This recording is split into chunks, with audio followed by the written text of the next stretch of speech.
we're gonna show you how to make the best cookies ever. Every single thing about these cookies is amazing, so let's get started.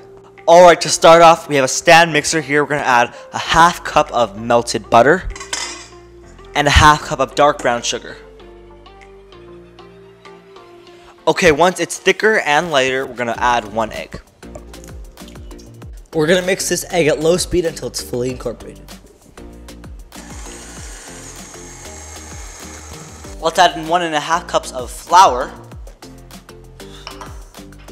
half teaspoon baking soda, and a pinch of salt.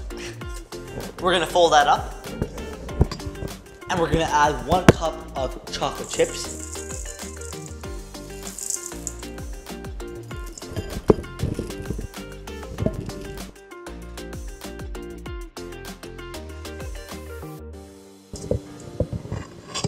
Let's put our cookie dough onto the parchment paper.